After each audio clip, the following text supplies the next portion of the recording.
আসসালামু আলাইকুম ওয়া রাহমাতুল্লাহি ওয়া বারাকাতুহু। সবাই ভালো আছেন? আল্লাহ তাআলা লাখ কোটি শুকর, আল্লাহ সুবহানাহু ওয়া তাআলা আমাকে অনেক অনেক বেশি ভালো রেখেছেন। আলহামদুলিল্লাহ আলহামদুলিল্লাহ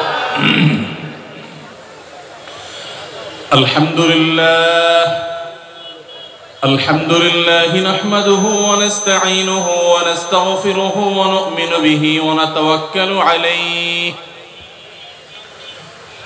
ونعوذ بالله من شرور أنفسنا ومن سيئات أعمالنا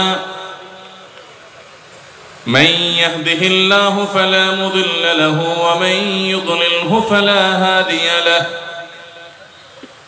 وأشهد أن لا إله إلا الله وحده لا شريك له وأشهد أن محمدًا عبده ورسوله أرسله بالحق بشيرًا ونذيرًا وداعيًا إلى الله بإذنه وسراجًا منيرًا أما بعد فقد قال الله تبارك وتعالى في كلامه المجيد وفرقانه الحميد أعوذ بالله من الشيطان الرجيم فإذا قضيت الصلاة فانتشروا في الأرض وابتغوا من فضل الله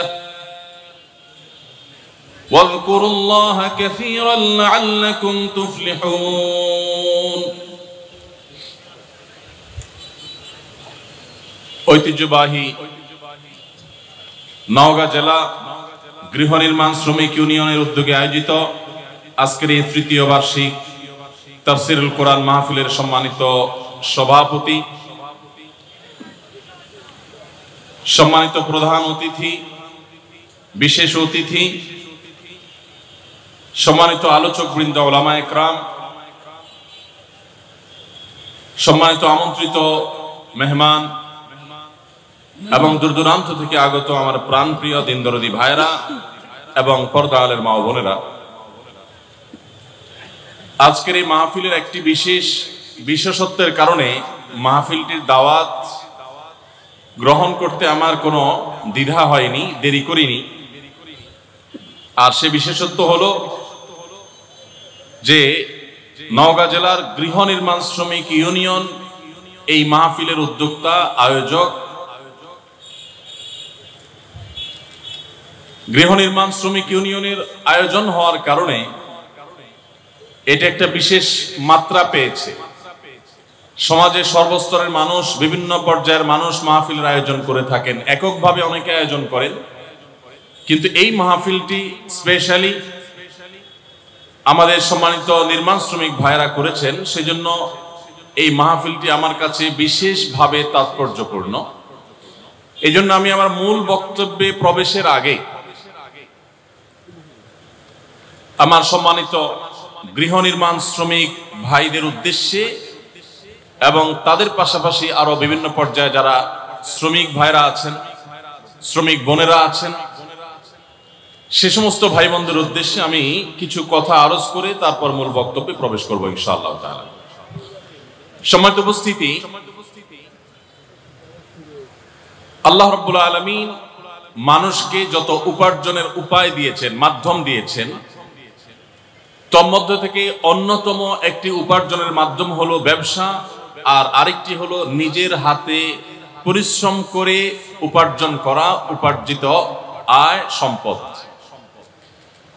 এই দুটি উপার্জনের পন্থা পদ্ধতি কোরআন এবং হাদিসের দৃষ্টিকোণ থেকে অত্যন্ত গুরুত্বপূর্ণ, বরকতপূর্ণ এবং কোরআন হাদিসের ব্যাপারে খুব বেশি উৎসাহ দিয়েছে। সততার সাথে ব্যবসা করলে সেখানে রয়েছে বারাকা, প্রভূত কল্যাণ। আর নিজের হাতে কষ্ট করে ঘাম ঝরিয়ে যে উপার্জন মানুষ করে, সেই উপার্জনেও রয়েছে বিশেষ কল্যাণ এবং বারাকা। আমরা জানি ইসলামে কোনো বৈরাগ্যতার অবকাশ নেই। বিভিন্ন ধর্মের মানুষরা তাদের জীবনের নানা পর্যায়ে এসে বৈরাগ্যতাকে তারা সমর্থন করে। ইসলাম কোনো বৈরাগ্যতাকে, সংসার ত্যাগ করাকে কোনো সমর্থন দেয় না। ইসলামের নামে যদি কেউ সন্ন্যাসী হয়ে থাকে, কেউ যদি কোনো মসজিদে উপাসনালয়ে পড়ে থাকে সারা জীবন, তার যদি উপার্জনের কোনো পন্থা পথ পদ্ধতি না থাকে, তার যদি সংসার না থাকে, তার যদি পরিবার না থাকে, ইসলাম সেটাকে কখনো উত্তম বা ভালো কিছু বলে স্বীকৃতি দেয় না। ইসলাম জীবনমুখী ধর্ম, ইসলাম বাস্তবমুখী দিন। ইসলাম বলে না আপনি আল্লাহ বিল্লাহ করবেন আর সমাজের বোঝা হয়ে পড়ে থাকবেন, সমাজের মানুষ আপনার মুখে খাবার তুলে দিবে আর আপনি বসে বসে খাবেন। এই শিক্ষা ইসলাম দেয় না। বরং কোরআনে কারিমে পরিষ্কার ভাবে বলা হয়েছে, আপনারা অনেকেই জানেন, সূরা জুমআ আল্লাহ বলেছেন, ফাইদা কুদিয়াতিস সালাহ, যখন নামাজ আদায় করা হয়ে যায়, ফান্তাশিরু ফিল আরদ, মসজিদ থেকে বের হয়ে তোমরা আল্লাহর জমিনে ছড়িয়ে পড়ো, মাঠে ময়দানে কর্মক্ষেত্রে তোমরা ছড়িয়ে পড়ো এবং বিচরণ করো। ওয়াবতাগু মিন ফাদলিল্লাহ, এবং আল্লাহর করুণা, তোমাদের রিজিক উপার্জন, পরিবারের ব্যয় নির্বাহ করবার জন্য তোমরা সেগুলোকে আহরণ করতে থাকো, সংগ্রহ করতে থাকো, কালেকশন করতে থাকো, পরিশ্রম করতে থাকো। এই আয়াত থেকে পরিষ্কার ভাবে বোঝা গেল 5 ওয়াক্ত নামাজ পড়ার নির্দেশের পাশাপাশি আল্লাহ রাব্বুল আলামিন নামাজের পর আমাদেরকে হালাল উপার্জন করবার জন্য বিচরণ করবার নির্দেশ আল্লাহ তাআলা দিয়েছেন। অতএব যে সমস্ত ভাইরা শ্রমজীবী, যারা শ্রমিক, তারা আল্লাহ তাআলার এই আয়াতকে মানবার উদ্দেশ্যে যদি নামাজ পড়ে তারা বের হন, পরবর্তী নামাজের আগ পর্যন্ত যতক্ষণ তারা কাজ করবেন, শ্রম দিবেন, কিংবা ব্যবসায়ী ব্যবসার কাজ করবেন, যে কোনো পেশাজীবী মানুষ তার পেশার কাজে থাকবেন, ততক্ষণ পুরো সময়টুকু যদি হালাল কাজে হালাল উপার্জনে থাকেন, অন্যায় কোনো কিছু না করেন, তো পুরো সময়টুকু তার ইবাদত হিসাবে গণ্য হবে ইনশাআল্লাহ। ভাইরা আমার, এর বাইরে স্পেশালি বিশেষ করে যারা নিজের হাড় ভাঙা পরিশ্রম করে, যারা প্রচন্ড কষ্ট করে ঘাম ঝরিয়ে উপার্জন করেন, সে সকল শ্রমিক, কৃষক, এই পর্যায়ে যে সমস্ত ভাইরা আছেন, বোনেরা আছেন, তাদের জন্য প্রিয় নবী সাল্লাল্লাহু আলাইহি সাল্লামের একটা হাদিস, যেটি বুখারীতে বর্ণিত হয়েছে, অত্যন্ত প্রেরণাদায়ক হাদিস। নবী করিম সাল্লাল্লাহু আলাইহি সাল্লাম বলেছেন, মা আকালা আহাদুন তুআমান কাত্তু, তোমাদের কেউ কোনোদিন ওই ব্যক্তির চাইতে উত্তম খাদ্য গ্রহণ করে নাই, উত্তম উপার্জন, পবিত্র উপার্জন, পবিত্র খাদ্য কখনো সংগ্রহ করে নাই ওই ব্যক্তির চাইতে যে ব্যক্তি নিজের হাতে উপার্জন করে। নিজের হাতে পরিশ্রম করে যে উপার্জন করে, তার উপার্জনের চাইতে, তার কামাইয়ের চাইতে, তার রুজির চাইতে, তার খাদ্যের চাইতে উত্তম কোন খাদ্য আর উপার্জন আল্লাহর জমিনে আর হতে পারে না। এখানেই শুধু শেষ নয়, প্রিয় নবী সাল্লাল্লাহু আলাইহি সাল্লাম আমাদের সামনে একটা এক্সাম্পল টেনে এনে বলছেন, আল্লাহর নবী দাউদ, আপনারা জানেন তিনি কিন্তু শাসক ছিলেন, তিনি শাসক ছিলেন, তিনি বিচারক ছিলেন, অনেক বড় ক্ষমতা, অনেক বড় দায়িত্ব, অনেক বড় শাসন কার্য তিনি আল্লাহর পক্ষ থেকে প্রাপ্ত হয়েছিলেন। এরপরও তার নিজের পরিবারের ব্যয়ভার নির্বাহ করবার জন্য তিনি কামারের কাজ করতেন, নিজের হাতে উপার্জন করতেন। নূহ আলাইহিস সালাম কাঠ মিস্ত্রির কাজ করতেন। বিভিন্ন নবী রাসূলগণ তারা নবী হয়েছেন, রাসূল হয়েছেন, মানব ইতিহাসের সোনালী ইতিহাস তারা রচনা করেছেন। কিন্তু তারা অনেকেই এরকম বিভিন্ন পরিশ্রমের কাজ করতেন, হাড় ভাঙা পরিশ্রম করতেন, বিভিন্ন পেশায় তারা কাজ করতেন। নবী করিম সাল্লাল্লাহু আলাইহি সাল্লাম এই উপমা টেনে আমাদেরকে উৎসাহ দিয়েছেন, অনুপ্রেরণা দিয়েছেন। আমরা যারা হাড় ভাঙা পরিশ্রম করে উপার্জন করি, আমাদের যে সমস্ত ভাইরা কৃষি কাজ করে উপার্জন করেন, আমাদের যারা বিভিন্ন পেশায় নিয়োজিত থেকে তারা মাথার ঘাম পায়ে ঝরিয়ে উপার্জন করেন, তাদের এই উপার্জনের পুরো সময়টুকু ইবাদতে গণ্য হবে এবং এটি নবী রাসূলগণের আদর্শ। শুধুমাত্র কোরআনের সেই নির্দেশনা এবং নবী সাল্লাল্লাহু আলাইহি সাল্লামের সেই নির্দেশনাকে মাথায় রেখে তিনি যদি এই কাজটি করেন, নিয়তটাকে শুধুমাত্র যদি একটু পরিবর্তন করে নেন, যেটি আমি শুধুমাত্র আমার অর্থ উপার্জনের জন্যই করছি না, কোরআনের নির্দেশ বাস্তবায়নের জন্য করছি, নবী সাল্লাল্লাহু আলাইহি সাল্লামের নির্দেশ বাস্তবায়নার্থে করছি, তাহলে শ্রমিক ভাইরা আমার, কৃষক ভাইরা আমার, আপনাদের এই কষ্ট, আপনাদের এই পরিশ্রম, এই সবটুকুই ইবাদতে গণ্য হবে ইনশাআল্লাহ। ভাইরা আমার, নবী করিম সাল্লাল্লাহু আলাইহি সাল্লামের আরো একটা হাদিস আমি আপনাদেরকে শোনাতে চাই। তিনি বলেছেন, তাকে জিজ্ঞাসা করা হয়েছে, আইয়ুল কাসবি আতিয়াব, হে আল্লাহর রাসূল, কোন উপার্জনটা সবচেয়ে পবিত্র উপার্জন, কোন উপার্জনটা সবচেয়ে হালাল উপার্জন? তখন নবী করিম সাল্লাল্লাহু আলাইহি সাল্লাম বলেছেন, কাসবুর রাজুলি বিয়াদি, মানুষ যখন নিজের হাতে উপার্জন করে সেটা, ওয়া কুল্লু বাই'আন মাবরুর, এবং প্রত্যেক ওই ব্যবসা, যেই ব্যবসার মধ্যে সততা থাকে, যেই ব্যবসা মানুষকে ঠকাবার উদ্দেশ্যে থাকে না, প্রতারণা থাকে না, দুই নম্বরই থাকে না, মিথ্যাচার থাকে না, মজুদদারি থাকে না, আড়তদারি থাকে না, কৃত্রিম সংকট সৃষ্টি করার প্রচেষ্টা থাকে না, সেই রকম ব্যবসা, সেই রকম ব্যবসায়ীর ব্যবসা এবং শ্রমিকের শ্রম দিয়ে কামানো উপার্জন, এর চাইতে হালাল, এর চাইতে পবিত্র কোনো উপার্জন আল্লাহর কাছে আরেকটি নেই। ভাইরা আমার, এরকম বহু হাদিস এবং আয়াত আমি আপনাদেরকে শোনাতে পারবো, যে সমস্ত আয়াত এবং হাদিস থেকে আমরা দেখতে পাই যে আল্লাহ নবী সাল্লাল্লাহু আলাইহি সাল্লাম আমাদেরকে উৎসাহিত করেছেন নিজের হাতে উপার্জন করতে। অতএব আমার শ্রমিক ভাইরা, আপনারা যারা নিজেরা হাড় ভাঙা পরিশ্রম করে উপার্জন করছেন, অনেক বেশি কষ্ট করছেন, আপনাদের জন্য অনেক বড় একটা প্রেরণার বিষয় হলো, এটা স্বয়ং নবী রাসূলদের সুন্নাহ এবং তাদের আদর্শের বাস্তবায়ন। আপনাদের মধ্যে কোনো হীনমন্যতা যেন কাজ না করে। ভাইরা আমার, দুনিয়ার জীবনটা যদি অনন্ত কালের হতো, আমরা যদি শত শত হাজার হাজার বছর পৃথিবীতে বেঁচে থাকতাম, আমি অবশ্যই বলতাম, কেন এই হাড় ভাঙা পরিশ্রম করবেন, বাদ দেন, অন্য কোনো পেশায় চলে যান। কারণ এত দীর্ঘ জীবন, অনন্তকালের জীবন, আপনি কেন হাড় ভাঙা পরিশ্রম করে কাটাবেন?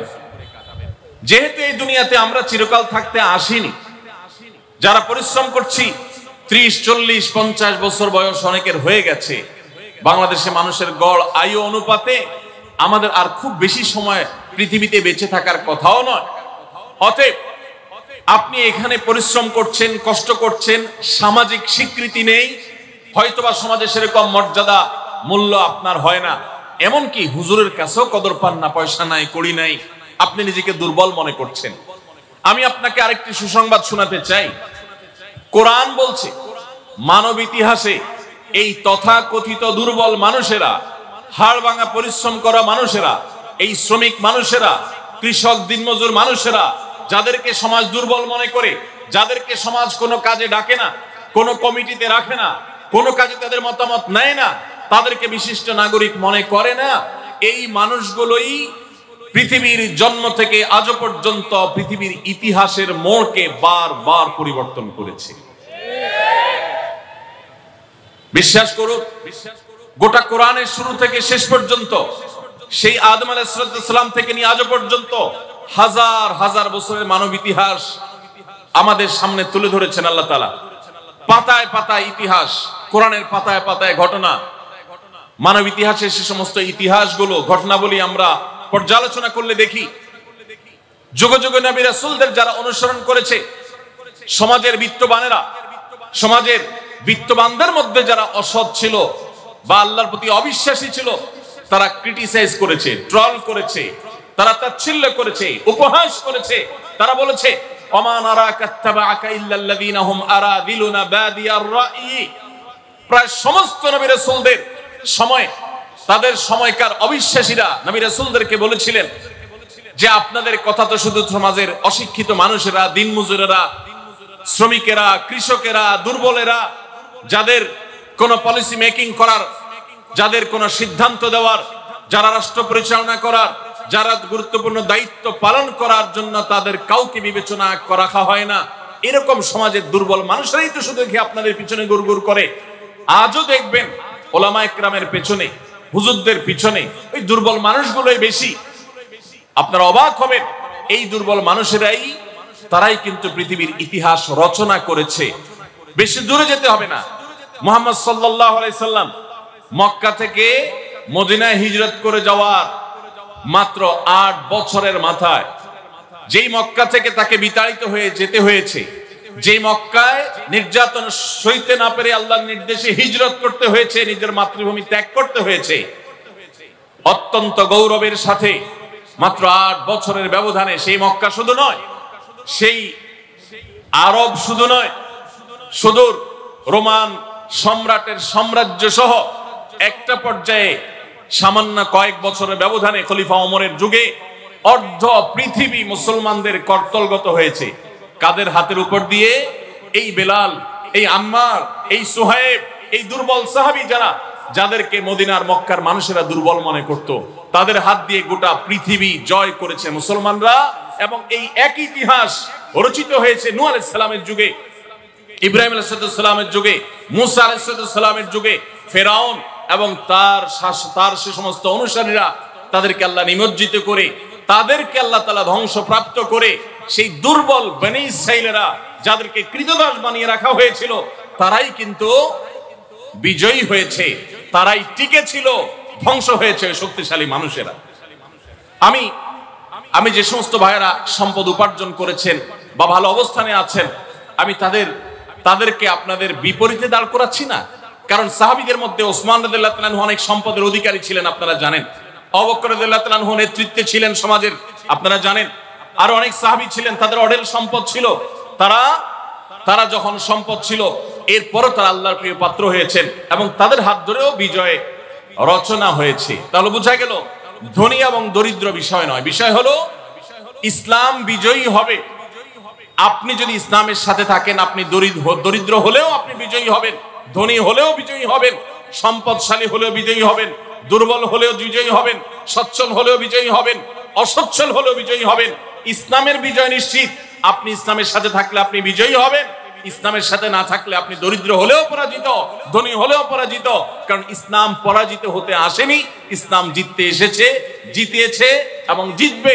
কিয়ামত পর্যন্ত নবী রাসূলদের আদর্শই টিকে ছিল। তাদের বিপরীত যারা ছিলেন, তাদের বিরুদ্ধে যারা ছিলেন, তাদের আদর্শ হারিয়ে গেছে। অতএব যারা আপনারা শ্রমিক আছেন, হীনমন্যতায় ভুগবেন না। আপনাদের জন্য একটা বিশেষ সুসংবাদ আছে। আপনারা জানেন নবী করিম সাল্লাল্লাহু আলাইহি সাল্লাম বলেছেন যে দরিদ্র মানুষেরা, কষ্টে যারা থাকে, যারা পরিশ্রম করে, হাড়ভাঙা পরিশ্রম করে উপার্জন করে, সে মানুষগুলো ধনীদের চাইতে 50,000 বছর আগে জান্নাতে যাবে ইনশাআল্লাহ। প্রিয় নবী সাল্লাল্লাহু আলাইহি সাল্লামের কাছে ধনী সাহাবীদের সাথে গরীব সাহাবীদের কম্পিটিশন হতো।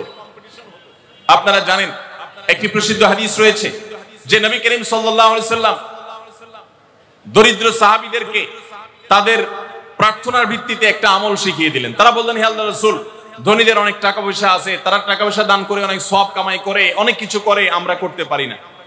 তো আমাদেরকে এমন একটা আমল শিখিয়ে দেন যে আমল করলে আমরা তাদেরকে টেক্কা দিতে পারবো, তাদের সাথে আমরা প্রতিযোগিতায় টিকে থাকতে পারবো। আমাদের তো টাকা পয়সা দিয়ে সওয়াব কামাই করার রাস্তা নেই, তো শুধু নিজের শরীরের আমল ইবাদত দিয়ে আমরা করতে পারি। এমন একটা আমল দেন যে তারা টাকায় কামাই করে যে পরিমাণ সওয়াব কামাই করে, আমরা ওই আমল করে সেই সওয়াব কামাই করতে পারবো। নবী সাল্লাল্লাহু আলাইহি ওয়াসাল্লাম তাদেরকে শিখিয়ে দিলেন।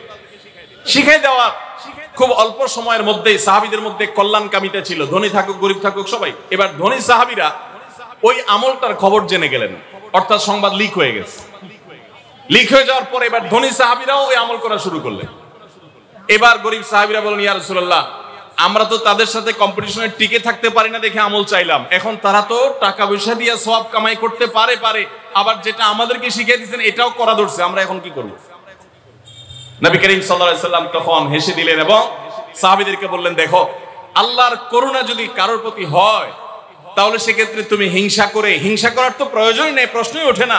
তুমি সেটাকে ঠেকাবার কোনো সুযোগ নেই। আল্লাহ যাকে তৌফিক দিয়েছেন সে নিশ্চয়ই অগ্রগামী থাকবে। তাহলে ধনী হয়েও কেউ অনেক অগ্রসর হয়ে যেতে পারে, গরিব হয়ে অগ্রসর হয়ে যেতে পারে। খোলাসা কথা হলো যে আপনি কোন পেশার মানুষ এটা বিবেচ্য বিষয় নয়, আপনি হালাল উপার্জন করছেন কিনা, আপনি ভালো কাজ করছেন কিনা, এটা হলো বিবেচ্য বিষয়। বিশেষ করে আমাদের শ্রমিক ভাইদের উদ্দেশ্যে আমি আজকে 3টি পরামর্শ দিয়ে 3টি আপনাদের প্রতি আমার বিনীত আহ্বান রেখে আমি এই বিষয়ে আলোচনা ক্লোজ করতে চাই। প্রথম কথা হলো, আপনি নির্মাণ শ্রমিক হন কিংবা অন্য কোন শ্রমিক, যেই পেশায় আপনি কাজ করেন না কেন, 5 ওয়াক্ত নামাজ এবং রমজানের রোজা কখনো ছাড়বেন না, কখনো না। 5 ওয়াক্ত নামাজ পড়া আপনাদের জন্য কিছুটা কষ্টের, বিশেষ করে রমজানের রোজা রাখা কখনো কখনো আপনাদের জন্য বেশি কষ্টের হয়। কারণ অনেক সময় প্রচন্ড গরমের মধ্যে আপনাদেরকে রোজা রাখতে হয়, যেটা খুব চ্যালেঞ্জিং ব্যাপার। কিভাবে আপনি রোজা রাখবেন? তুলনামূলকভাবে নামাজ পড়াটা সহজ। ওয়াক্ত হয়ে গেছে, আপনি তো এমনিতেই একটি বিরতি দিতে হয়। আপনি টানা হাড় ভাঙা পরিশ্রম করতে পারেন না। আপনি যদি জোহরের নামাজের সময় বিরতি দেন এবং বিরতি দিয়ে যদি আপনি নামাজটা পড়ে ফেলেন, একই সঙ্গে আপনার রেস্ট হবে, আবার আপনার নামাজটাও হয়ে যাবে। এবং ওযুর মাধ্যমে আপনার যে ফ্রেশনেস হবে, আপনার ভিতরে যে ভালো লাগা কাজ করবে, ক্লান্তি দূর হবে শীতল পানি দিয়ে ওযু করার মাধ্যমে, এটা আপনি অন্য কোনো কোথাও অন্য কোনো উপায় আপনি পাবেন না। অতএব শ্রমিক ভাইদেরকে আমি বলতে চাই, জীবন যাক, যত কষ্ট হোক, নামাজ কোনো অবস্থাতে ছাড়া যাবে না। সময় হবে নামাজটা পড়ে নেবেন। খুব বেশি নফল নামাজ পড়ার দরকার নেই, ফরজ আর সুন্নতে মুআক্কাদাগুলো পড়ে ফেলেন, বাস পড়ে বের হয়ে যান এবং কাজে চলে যান। আর রোজা, রমজান মাসে রোজা রেখে অনেক সময় কষ্ট হয় আমাদের জন্য। রোজা রেখে যদি আপনার পরিশ্রম করতে কষ্ট হয়, তাহলে আমি বলবো যে প্রয়োজনে আপনি হাফ ডিউটি করেন, প্রয়োজনে আপনি ডিউটি কমিয়ে আনেন, প্রয়োজনে রমজান মাসে আপনি ডিউটি না করে 11 মাসের জমানো টাকা দিয়ে আপনি চলেন, কিন্তু রোজা আপনাকে রাখতে হবে, ফরজ রোজা, মাফ নাই। কিভাবে করবেন আপনাকে বুদ্ধি বের করতে হবে। মিডল ইস্টে আমি নির্মাণ শ্রমিক ভাইদেরকে দেখেছি, যারা মিডল ইস্টে আছেন, সৌদি আরবে, দুবাইয়ে, তারা জানেন। বিশেষ করে সৌদি আরবে নির্মাণ শ্রমিকরা সবাই রমজান মাসে রাতের বেলায় কাজ করে, লাইট জ্বালিয়ে রাতের বেলা কাজ করে, দিনের বেলা তারা রেস্ট করে। কারণ এত বেশি গরম সেখানে থাকে, এই গরমের তীব্রতায় রোজা রেখে কাজ করা কোনোভাবে সম্ভব হয় না। এই জন্য তারা রাতের বেলা লাইট জ্বালিয়ে কাজ করেন এবং দিনের বেলা রেস্ট করেন। তো এক কথায় নামাজ এবং রোজা আপনাকে রাখতে হবে। কিভাবে রাখবেন বুদ্ধি আপনাকে বের করতে হবে। তাহলে প্রথম হলো নামাজ রোজা করবেন, দ্বিতীয় হলো হালাল উপার্জন করবেন, কাজে ফাঁকি দিবেন না। আপনাদের জন্য জান্নাতে যাওয়া যত সহজ, অনেক বড় বড় পেশাজীবীদের জন্য, অনেক বড় বড় আলেম এবং হুজুরদের জন্য জান্নাতে যাওয়া এত সহজ নয়। কারণ হারামের যে বড় বড় আইটেম গুলো আছে, হারামের যে বড় বড় বিষয়গুলো আছে, সেগুলো থেকে আপনারা এমনিতেই পবিত্র থাকেন আলহামদুলিল্লাহ। শুধুমাত্র এই মৌলিক বিষয়গুলো লক্ষ্য রাখলে ইনশাআল্লাহ আপনাদের জন্য জান্নাতে যাওয়া সহজ হবে।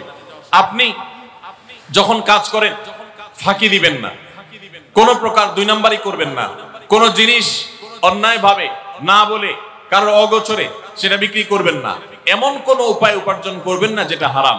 বাস এটুকু যদি আপনি একটু লক্ষ্য রাখতে পারেন, তাহলে আপনার জান্নাতের পথ একেবারেই সুগম। আর তৃতীয় এবং শেষ পয়েন্টে যেটি বলতে চাই, তা হলো নিজের স্ত্রী সহ অধীনস্থদের সাথে সদ্ব্যবহার করবেন। বিশেষ করে যারা হাড়ভাঙা পরিশ্রম করেন, কষ্ট করেন, আমার রিকশালা ভাইরা আছেন, বিভিন্ন পেশা মানুষেরা আছেন, কষ্টের চোটে তাদের মাথা অনেক বেশি হট থাকে, গরম থাকে, মেজাজ অনেক খিটখিটে থাকে। দেখা যায় যে একটু কিছু হলেই অনেক সময় মুখ খারাপ করে ফেলেন, গালিগালাজ করে ফেলেন, আচরণ খারাপ করে ফেলেন। নিজেকে যদি একটু নিয়ন্ত্রণ করতে পারেন, মুসলমানিত্বের পরিচয় দিতে পারেন মেজাজ গরম হওয়ার সময়, জান্নাতে যাওয়া ইনশাআল্লাহ অনেক সহজ। অতএব আমি আপনাদেরকে বলতে চাই, প্রথমত নামাজ রোজা কখনো ছাড়বেন না যত কষ্ট হোক। দ্বিতীয়ত হালাল উপার্জন করবেন, উপার্জন করতে গিয়ে একটা টাকা যেন হারাম না ঢুকে সে চেষ্টা করবেন। তৃতীয়ত হলো পরিবার, সহকর্মী এবং সমস্ত স্তরের মানুষের সাথে সদাচরণ করবেন, মুখ খারাপ করবেন না, গালিগালাজ করবেন না, মেজাজ হারাবেন না, ধৈর্য ধারণ করবেন। এই তিনটি কাজ যদি করতে পারেন, ইনশাআল্লাহ জান্নাতে যাওয়ার পথ অনেক বেশি সুগম হবে। আল্লাহ তাআলা আমাদের সবাইকে এই কাজগুলো মেনে চলার, এই কথাগুলোকে মেনে চলার তৌফিক দান করুন। সবাই চেষ্টা করবো তো ইনশাআল্লাহ। জাযাকুমুল্লাহ খাইর, জাযাকুমুল্লাহ খাইর। আমি শুধুমাত্র নির্মাণ শ্রমিক ভাইদের উদ্দেশ্যে, যাদের উদ্যোগে আয়োজিত আজকের মাহফিল, তাদের উদ্দেশ্যে এই কথাগুলো বলার চেষ্টা করেছি, কিন্তু এই কথাগুলো আমাদের অন্যদের জন্য প্রযোজ্য হবে। আমরা চেষ্টা করবো ইনশাআল্লাহ আমল করার। আমি যে আলোচনা করতে চাই যে বিষয়ে, সেটি হলো একটি বিশেষ ক্রাইসিস, একটি বিশেষ সমস্যা, একটা সংকট, সমস্যা না বলে আমরা বলতে পারি সংকট আমাদের সমাজে বিরাজমান। সেটা হলো আমাদের মুসলমানদের একটা বড় সুখের জায়গা ছিল, একটা তৃপ্তির জায়গা ছিল, যে আমাদের সাংসারিক জীবন, আমাদের দাম্পত্য ব্যবস্থা এবং পারিবারিক ব্যবস্থাপনা পৃথিবীর যে কোনো সভ্যতার, যে কোনো ধর্মের, যে কোনো কালচারের মানুষের চাইতে আমাদের ভালো ছিল। আলহামদুলিল্লাহ এখনো পর্যন্ত আমাদের পারিবারিক ব্যবস্থাপনা পৃথিবীর অনেক মানুষের চাইতে ভালো। আমি একটা কথা প্রায় বলি, ইউরোপিয়ানরা, আমেরিকানরা, পৃথিবীর উন্নত দেশগুলো, তারা অবকাঠামোতে, শিক্ষায় তারা অনেক ক্ষেত্রে আমাদের চাইতে শত শত বছর এগিয়ে আছে। কিন্তু একটা বিষয়ে আমরা তাদের চাইতে শত শত বছর এগিয়ে আছি, আর সে বিষয়টা হলো আমাদের দাম্পত্য জীবনে, আমাদের পারিবারিক জীবনে আমরা যতটা ভালো আছি, আমরা যতটা সুখে আছি, ওরা আরো 200-500 বছরেও সে জায়গায় যেতে পারবে বলে কোনো আলামত আপাতত দেখা যায় না, বরং তারা পিছনের দিকে যাচ্ছে। তাদের সোনালী অতীত তারা হারিয়ে এসেছে। আমরা এখনো পারিবারিক জীবনে যতটা সুখ ভোগ করি, আমাদের দেশে, আমাদের সমাজে, মুসলমানদের মধ্যে সন্তানের সাথে মা বাবার যে বন্ডিং, বোঝাপড়া, ভাই বোনের পরস্পরের যে বোঝাপড়া, আমাদের স্বামী স্ত্রীর মধ্যকার যে সম্পর্ক, যে ভালোবাসা, যে সম্প্রীতি, যে সৌহার্দ্য, যে মমতা, যে স্নেহ এখনো পর্যন্ত বিরাজ আছে। পশ্চিমারা, ইউরোপিয়ানরা এগুলো কল্পনাও করতে পারে না। তারা জানেই না যে আমাদের এই সমাজে পারিবারিক সুখ এবং শান্তি আমরা এখনো কতটা উপভোগ করছি। কিন্তু ভাইরা আমার, আপনারা সবাই জানেন আমাদের ঘরে ঘরে এই পারিবারিক সম্পর্কগুলো, বিশেষ করে দাম্পত্য সম্পর্ক, স্বামী স্ত্রীর মধ্যকার সম্পর্ক, এটা দিন যত অতিবাহিত হচ্ছে পশ্চিমা সংস্কৃতির কুপ্রভাবে আমাদের সমাজ থেকে সেগুলো হারিয়ে যাচ্ছে, ধ্বংস হয়ে যাচ্ছে। ভাই ভাইয়ের মধ্যে যে সম্পর্ক আগে ছিল সেটা এখন আগের মতো নেই। ওদের চাইতে ভালো আছে, কিন্তু আমরা আগের চাইতে তুলনামূলক খারাপের দিকে চলে যাচ্ছি। স্বামী স্ত্রীর মধ্যকার যে সুসম্পর্ক ছিল সেটা কি এখন আছে? কি বলেন, আছে? বিবাহ বিচ্ছেদ, আল্লাহ বলেছেন জাআলা বাইনাকুম মাওয়াদ্দাতাও ওয়া রাহমা, স্বামী স্ত্রীর মধ্যে আল্লাহ রাব্বুল আলামিন ভালোবাসা এবং সম্প্রীতি সৃষ্টি করে দিয়েছেন। দেখুন, স্বামী স্ত্রীর মধ্যকার যে সম্প্রীতি, বিবাহের মাধ্যমে বৈবাহিক জীবনে যে সম্প্রীতি হয়, যে ভালোবাসা হয়, বিবাহিত মানুষরা জানেন এই ভালোবাসা আল্লাহ তাআলা অন্য কোনো মাধ্যমে দান করেন না, অলৌকিক। শুধুমাত্র বিবাহের বন্ধনটা হওয়ার সঙ্গে সঙ্গে পরস্পর প্রতি যে আন্তরিকতা হয়, যে ভালোবাসা হয়, এটা পৃথিবীতে বিরল। অবৈধ সম্পর্ক, বিবাহ ছাড়া যে সমস্ত রিলেশন হয় সেগুলোতে এই ধরনের ভালোবাসা, প্রকৃত সম্প্রীতি এগুলো কল্পনাও করা যায় না। তো আমরা সরাসরি পয়েন্টসে চলে যাই, কি কি কাজ করলে দাম্পত্য জীবনের সুখ বা স্বাচ্ছন্দ্য আমরা পেতে পারি। এখানে যত মানুষ আছেন, হয় বিবাহিত নয় অবিবাহিত, এছাড়া আর কেউ আছেন? যারা বিবাহিত না, অবিবাহিত না, তারা একটু হাত তোলেন। আছেন কেউ? একজন হাত তুলছে। আপনি বিবাহিত না, অবিবাহিত না, তাহলে কোনটা? এখন নামায় ফেলছেন। এদিকে আছে কেউ? ভাই বিবাহিত না, অবিবাহিত না, কেউ আছেন? নাই। তাহলে বোঝা গেল আজকের আলোচনা সবার জন্য। যারা বিবাহিত আছেন তাদের জন্য, যারা বিবাহিত না, ভবিষ্যতে বিবাহ করবেন তাদের জন্য। দেখুন, অনেক মানুষ আছেন আমাদের কাছে আসে, বিশেষ করে আমার কাছে যত মানুষ অফিসে আসেন, এক এক দিন কয়েকশো মানুষও দেখা যায় অফিসে আসেন, এমনও হয় কোন দিন কয়েকশো মানুষও হয়। তো আমাদের অফিসে অনেকগুলো ডেস্ক আছে, অনেক আলেম আছেন, তারা সমাধান দেন বসে বসে, তারা সহযোগিতা করেন আমার সাথে। অনেকগুলো ডেস্ক বসাতে হয়েছে, এত বেশি মানুষ আসে। আপনারা অবাক হবেন, সবচেয়ে বেশি মানুষ আসে যেই ইস্যুটাকে নিয়ে, সবচেয়ে বেশি মানুষ আসে সেটা হলো দাম্পত্য কলহ, স্বামী স্ত্রীর ঝগড়া বিবাদ, তালাক, এগুলো নিয়ে সবচেয়ে বেশি সংখ্যক মানুষ আছে। এবং আপনারা আরো অবাক হবেন, গরিব মানুষদের মধ্যে স্বামী স্ত্রীর মধ্যকার দূরত্ব, তাদের মধ্যকার কলহ, দ্বন্দ্ব, ঝগড়া, ফাসাদ, এগুলোর পরিমাণ বা রেশিও যত বেশি, টাকা পয়সা যাদের আছে, সামাজিক অবস্থান যাদের ভালো, আমার অভিজ্ঞতা হলো তাদের মধ্যে দাম্পত্য জীবনে কলহের পরিমাণ তুলনামূলক বেশি। তাহলে অনেক যুবক আছেন যারা বিয়ে শাদী এখনো করেন নাই, শুধুমাত্র হাতটা কসলাচ্ছেন আর চিন্তা করতেছেন চাকরিটা শুরু করতে পারি, ব্যবসাটা শুরু করতে পারি, বিদেশটা যায় সারতে পারি, টাকার বস্তা কামাই করে ফেলবো। তখন বউ একেবারে শুয়ের মতো সোজা থাকবে, আমাকে দিল জুড়ে ভালোবাসবে, আদর করবে, ভালোবাসা হবে, সম্প্রীতি হবে, চোখে মুখে লাল নীল রঙিন স্বপ্ন অনেক যুবক ভাইরা এখনো দেখছেন। আপনাদেরকে বলছি, টাকা পয়সা দিয়ে দাম্পত্য জীবনে শান্তি কেনা যায় না। টাকা পয়সা এবং সামাজিক অবস্থান দিয়ে মানুষ সুখী হয় না। আমাদের কাছে অনেক মানুষ এসে চোখের পানি ফেলেন, তাদের সামাজিক অবস্থান অনেক মজবুত, তাদের সামাজিক স্ট্যাটাস কল্পনার অতীত, কিন্তু তারা পারিবারিকভাবে সুখী নন। আমানতদারিতার কারণে তাদের প্রাইভেসি রক্ষা করি আমরা, কখনো ইশারাঙ্গিত আমরা তাদের প্রাইভেসি ভঙ্গ হতে পারে সেভাবে বলি না।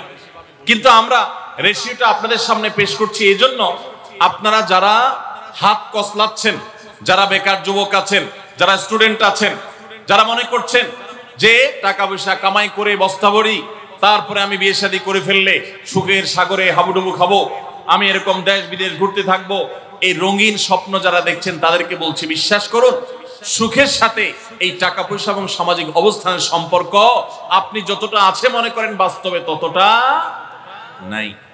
তাহলে কিসের সম্পর্ক? আসুন আমরা সেই জায়গায় চলে যাই। নাম্বার 1, সুখী দাম্পত্য জীবনের জন্য পুরুষ এবং নারী উভয়ের জন্য সর্বপ্রথম এবং প্রধান করণীয় হলো আল্লাহ তাআলার কাছে অনেক আগে থেকে দোয়া করতে থাকা, দরখাস্ত সাবমিট করা যে আল্লাহ, আমার পরিবার, আমার স্ত্রী, আমার অনাগত সন্তান সন্ততি যারা আসবে আমার বংশে, আমার ঘরে, আমার সংসারে, আমার পরিবারে, আল্লাহ আপনি তাদেরকে নেককার, তাদেরকে মুত্তাকিদের ইমাম এবং তাদেরকে এমন মানুষ বানিয়ে দেন যেন তারা চক্ষু শীতলকারী হয়। আপনাদেরকে একটা দোয়া শিখাতে চাই, অনেকে হয়তো জানেন, সূরা ফুরকানের 74 নম্বর আয়াত। সূরার নাম কি বলেছি? ফুরকান। আয়াত নম্বর কত বলেছি? 74। আমার বুঝজ্ঞান হইছে থেকে নিয়ে ছাত্র জীবনে যখন আমি অনেক ছোট ছিলাম, এই দোয়া যেদিন আমি পড়েছি কোরআনে, ওই দিন থেকে আজও পর্যন্ত আমার মনে হয় না আমার জীবনে 2 মিনিটের কোনো দোয়াও যদি হয়, 1 মিনিটের দোয়াও যদি হয়, মুহূর্তের দোয়াও যদি হয়, আমি এই দোয়াটা কখনো মিস করি বলে, জ্ঞাতসারে মিস করি বলে আমার মনে পড়ে না। ছাত্র জীবন থেকে শুরু করেছি, আজও পড়ে যাচ্ছি। আলহামদুলিল্লাহ, আল্লাহর কাছে শুকরিয়া আদায় করে আপনাদেরকে বলতে পারি, এই দোয়ার সুফল আমি নিজের চোখে দেখেছি, আমি নিজে ভোগ করছি। এজন্য আপনাদেরকে আমি বলতে চাই, বিবাহিত হন কিংবা অবিবাহিত হন, আপনার দাম্পত্য জীবনের সুখের জন্য সর্বপ্রথম এবং প্রধান করণীয় হলো এই দোয়া। এর বাইরে আরো সাধারণভাবে আল্লাহ তাআলার কাছে দোয়া করতে থাকা, যেন আল্লাহ তাআলা আপনাকে এমন একজন জীবন সঙ্গী দেন। মা বোনরা দোয়া করবেন জীবন সঙ্গী, আপনারা দোয়া করবেন এমন যেন জীবন সঙ্গিনী দেন, যে জীবন সঙ্গী আপনার চোখ জুড়ানোর মতো হবে। দেখুন, আল্লাহর ভাষা এমন যে এই ভাষা তো অলৌকিক, এটাতে কোনো মানুষের ভাষা নয়। দোয়ার ভাষ্য লক্ষ্য করেন, আল্লাহ শিক্ষা দিচ্ছেন আমাদেরকে, রব্বানা হাবলানা মিন আজওয়াজিনা ওয়া যুররিয়াতিনা কুররাতা আয়ুন। হে আমাদের রব, আমরা আপনার কাছে এমন স্ত্রী চাই, এমন সন্তান চাই, এমন পরিবার চাই, যেই পরিবারের সদস্য, আমার স্ত্রী, আমার সন্তানরা আমার নয়ন জুড়াবে, আমার চোখ জুড়াবে, এরকম মানুষ চাই। একটু ভাষাটা লক্ষ্য করুন। আমরা সাধারণত দোয়া করলে কি চাই? আমরা এক একটা দিক চাই। ধরুন, আপনার স্ত্রী মাশাআল্লাহ অনেক সুন্দরী, অপূর্ব সুন্দরী, তিনি আল্লাহ তাআলা তাকে অনেক রূপ লাবণ্য দিয়েছেন, কিন্তু তার যদি চরিত্রটা খারাপ হয়, তাহলে এই স্ত্রীকে আপনার নয়ন জুড়াবে, চোখ জুড়াবে, চক্ষু শীতলকারী হবে?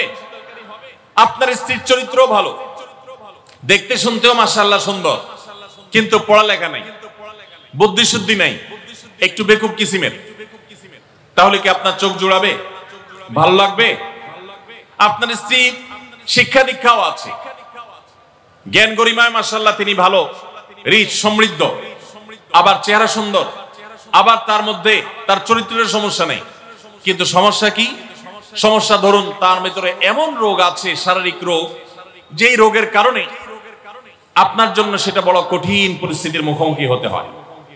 ধরেন দুরারোগ্য কোনো ব্যাধি আছে, মরণ ব্যাধি আছে, এমন কোন রোগ আছে যেটার কারণে আপনাকেও সাফার করতে হয়, তাহলে এই স্ত্রী কি আপনার চোখ জুড়াবে?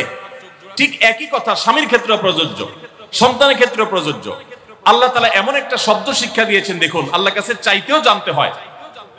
উল্টাপাল্টা দোয়া করলে দোয়া পূরণ হয়ে যাবে, কবুল হয়ে যাবে, কিন্তু আপনার কাজ হবে না। অনেক যুবক আছে আল্লাহর কাছে দোয়া করে, আল্লাহ বেশি না, 1,05,000 টাকা চাই। কত? 1,05,000।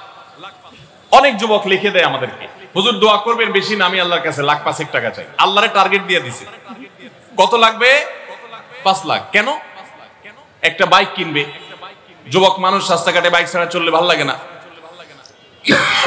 আর একটা ভালো সেট কিনবে, না হলে ফেসবুক স্ট্যাটাস ভালো করে দেওয়া যায় না, ছবি তুলে দেওয়া যায় না। সাইফুল্লাহ ভাই ছবি তুলে দিতে বলছেন না, মাহফিলের ছবি তোলা যায় না। আর কিছু টাকা দিয়ে ছোটখাটো একটা দোকান কিছু একটা করবে, বিয়ে শাদীর ব্যবস্থা করবে, বাস, বেশি কিছু চাই না। তো আল্লাহ তাআলা 5 লাখ টাকা ধরেন আপনাকে দিয়ে দিল, সাথে একটা রোগও দিয়ে দিল। ওই রোগে খরচ হবে 6 লাখ। তাহলে আপনার এই 5 লাখের কোনো মানে আছে? আপনারা একটা প্রসিদ্ধ ঘটনা অনেকেই শুনেছেন, একটা চুটকি, যে এক যুবক দোয়া করছে, আল্লাহ তোমার কাছে আমি এমন একটা লাইফ চাই, বিশেষ করে বেকার যুবকরা এগুলো বেশি দোয়া করে, আল্লাহ তোমার কাছে এমন একটা লাইফ চাই, বেশি কিছু না, যে লাইফে 2 হাত ভর্তি টাকা থাকবে আর আশপাশে শুধু নারী আর নারী থাকবে, এরকম একটা লাইফ চাই। তো আল্লাহ তাআলা তার দোয়া কবুল করে ফেলছে। দোয়া কি করছেন? কবুল করে ফেলছে। দোয়া কবুল করছেন কিভাবে? দোয়া কবুল করে তাকে আল্লাহ তাআলা এমন একটা বাসের কন্ট্রাক্টর বানিয়ে নিছেন, যে বাসটা হলো মহিলা বাস, চারপাশে শুধু নারী আর নারী, সব মানুষের, আর হাত ভর্তি টাকা আর টাকা সব বাস মালিকের। দোয়া কিন্তু কবুল হয়ে গেছে। তো আল্লাহ তাআলার কাছে উল্টাপাল্টা দোয়া করলে কি হয় দেখছেন?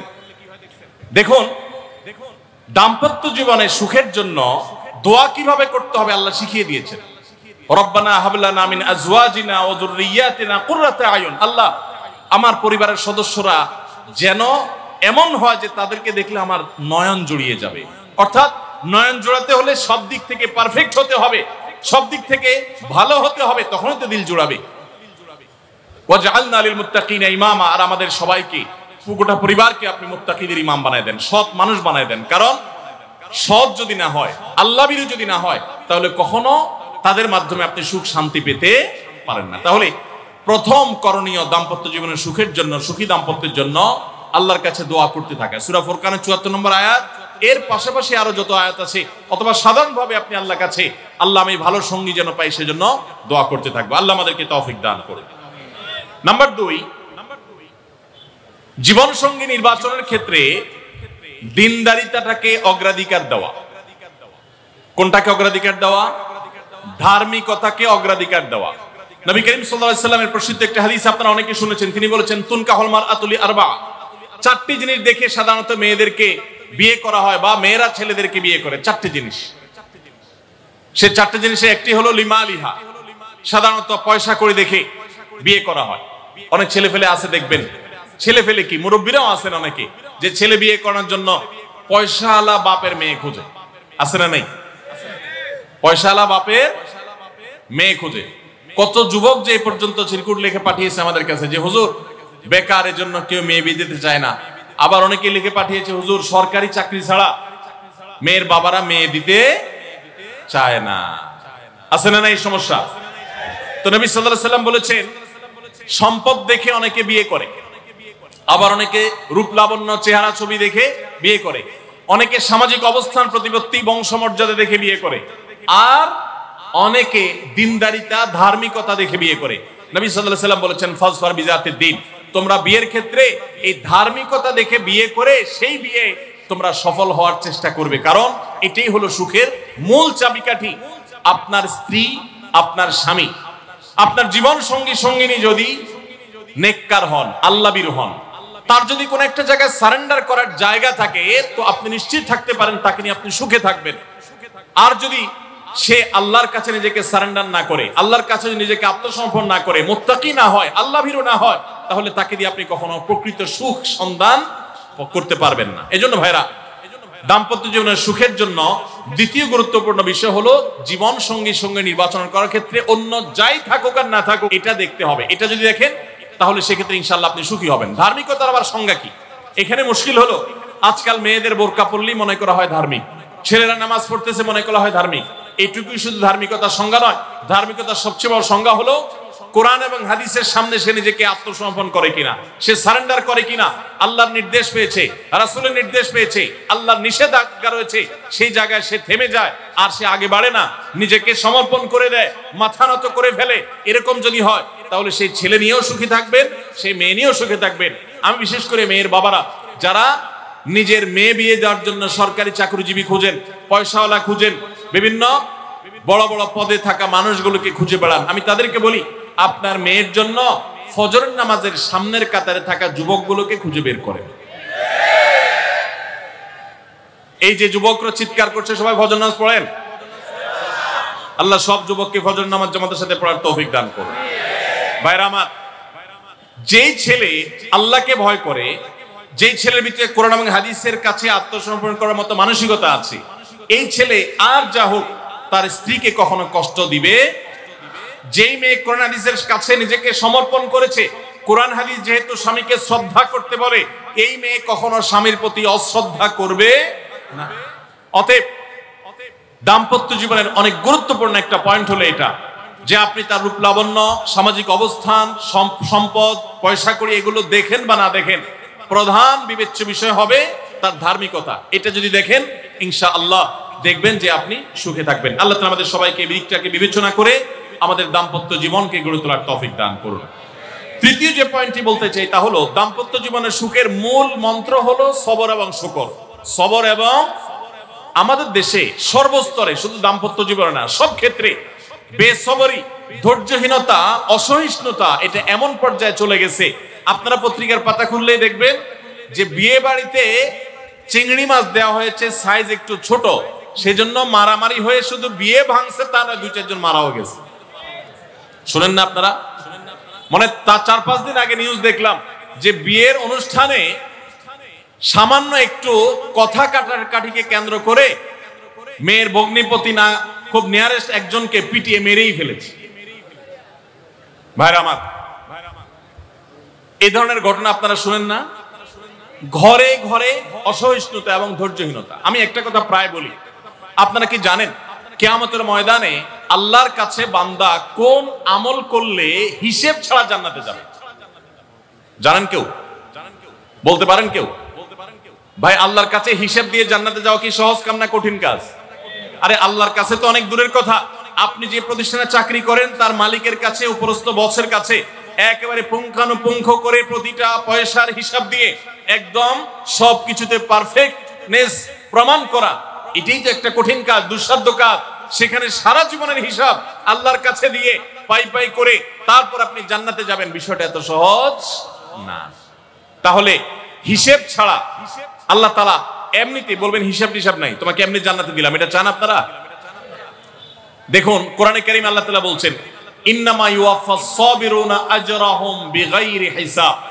আল্লাহ বিনিময় দেওয়ার ক্ষেত্রে, সওয়াব দেওয়ার ক্ষেত্রে দুনিয়াতে যারা সবরকারী হবে, যারা ধৈর্যশীল হবে, যারা সহিষ্ণু হবে, যারা নিজেকে নিয়ন্ত্রণ করতে পারবে, এই সবরকারীদেরকে আল্লাহ তাআলা হিসেব ছাড়া দিবেন, তাদেরকে সওয়াব দিবেন হিসেব ছাড়া। তাহলে আপনি যখন আপনার কর্মস্থলে থাকবেন আপনাকে ধৈর্য ধারণ করতে হবে। আপনি যখন পাবলিক পরিবহনে উঠবেন আপনার মাথা ঠান্ডা রাখতে হবে। আপনি যখন আপনার বাসা বাড়িতে থাকবেন আপনার মাথা ঠান্ডা থাকতে হবে। মাথা গরম হয়ে যায় যাদের, হট মেজাজ যারা, কথায় কথায় মাথা গরম হয়ে যায়, ধৈর্যহীন হয়ে যায়, যেখানে সেখানে গন্ডগোল বাধায় দেয়, মারামারি বাধায় দেয়, ধৈর্য সহ্য বলতে কিছু নাই, এই লোকগুলো কিন্তু এই সৌভাগ্যবান মানুষদের কাতারে শামিল হতে পারবে না। ঠিক একই ভাবে দাম্পত্য জীবনে সুখী হতে হলে সবর এবং শুকর, এই দুইটা মূল মন্ত্রের কোনো বিকল্প পথ খোলা নেই। সেটা স্বামীর জন্য প্রযোজ্য, স্ত্রীর জন্য প্রযোজ্য। স্বামী হিসাবে আপনি স্ত্রীর অনেক অনিয়মতা দেখতে পাবেন, অনেক কিছু দেখতে পাবেন, আপনার আকাঙ্ক্ষা, আপনার চাহিদা, প্রত্যাশার বিপরীত আপনাকে সবর করতে হবে। ভাইরা আমার, আমাদের প্রিয় নবী সাল্লাল্লাহু আলাইহি সাল্লামের দাম্পত্য জীবনে কিন্তু টুনটান সমস্যা হয়েছে। আপনারা মনে করতে পারেন নবী সাল্লাল্লাহু আলাইহি সাল্লামের ঘর, ওনার স্ত্রীগণ সাহাবী, তারা উম্মুল মুমিনিন আমাদের মা, এত মর্যাদাবান মানুষ তারা, তাদের আবার ঝামেলা হয়েছে। ভাই, দাম্পত্য জীবনে টুকটাক সমস্যা তাদেরও হয়েছে। প্রিয় নবী সাল্লাল্লাহু আলাইহি সাল্লাম নিজে একদিন বাসা ছেড়ে মসজিদে নববীতে এসে মন খারাপ করে বসেছিলেন, তিনি বাসায় যাচ্ছেন না, অভিমান করে। ওমর রাদিয়াল্লাহু তাআলা আনহু বিষয়টা বুঝতে পেরে, তার মেয়ে যেহেতু নবী সাল্লাল্লাহু আলাইহি সাল্লামের স্ত্রী, তিনি সেখানে গিয়ে ভেতরে প্রবেশ করে তার সাথে কথা বলে তথ্য উদ্ঘাটন করে সেটা মিটমাট করার ব্যবস্থা করেছেন। স্বয়ং নবী করিম সাল্লাল্লাহু আলাইহি সাল্লামের জামাতা, ইসলামের চতুর্থ খলিফা আলী রাদিয়াল্লাহু তাআলা আনহু, তার মতে এত মর্যাদাবান মানুষ, তার ঘরে স্ত্রী হিসাবে আছেন কে? মুহাম্মদ সাল্লাল্লাহু আলাইহি সাল্লামের মেয়ে, জান্নাতে নারীদের সর্দার ফাতিমা রাদিয়াল্লাহু তাআলা আনহা। এত বড় মানুষ তারা, স্বামী স্ত্রী দুইজন, দুই দিককার নেতৃত্বে, একজন যুবকদের নেতৃত্ব দিবে, আরেকজন জান্নাতি যুবতীদের, নারীদের নেতৃত্ব দিবে। এত বড় মর্যাদাবান মানুষ, তাদেরও দাম্পত্য জীবনে কিন্তু টুনটান হয়েছে। একবার আলী রাদিয়াল্লাহু তাআলা আনহু এসে মসজিদে টানটান হয়ে শুয়েছিলেন মাটিতে, মনটা খারাপ, ঘরে একটু হালকা ঝামেলা হয়েছে, তো এই জন্য মসজিদে নববীতে এসে মাটিতে শুয়ে আছে। নবী করিম সাল্লাল্লাহু আলাইহি ওয়াসাল্লাম দেখে বুঝতে পেরেছেন, টের পেয়ে গেছেন যে কিছু একটা হয়েছে বাসায়। তখন তিনি জামাইকে ডেকে বললেন, কমিয়া আবা তুরাব, এ মাটির বাপ, মাটিতে শুয়ে আছেন, এজন্য রসিকতা করে বললেন, এ মাটির বাপ উঠো, দাঁড়াও দেখি কি হয়েছে বলো। ভাইরা আমার, দাম্পত্য জীবনে টুকটাক সমস্যা হবেই হবে। যারা বিয়ে করেন নাই আগে থেকে প্রস্তুত থাকেন, বুকে পিঠে ছালার বস্তা সব বেঁধে রেডি থাকে। বিশেষ করে সময় যেভাবে গড়াচ্ছে তাতে করে সামনে থেকে হেলমেট পরেও যাওয়া লাগতে পারে। শুধু যাওয়া না, বাসায় ঢোকার সময় বাইক থেকে নামার পর হেলমেটটা আগে খুলবেন না, আগে যা বুঝবেন পরিস্থিতি কি, তারপর হেলমেট খুলবেন। বুঝেন নাই? দাম্পত্য জীবনে টুকটাক সমস্যা হবেই, এটা প্রত্যাশিত। মনে রাখবেন, এই জিনিসটা যদি আপনি আগে থেকে মাথায় রাখেন তাহলে আপনার কষ্ট অনেকখানি দূর হয়ে যাবে।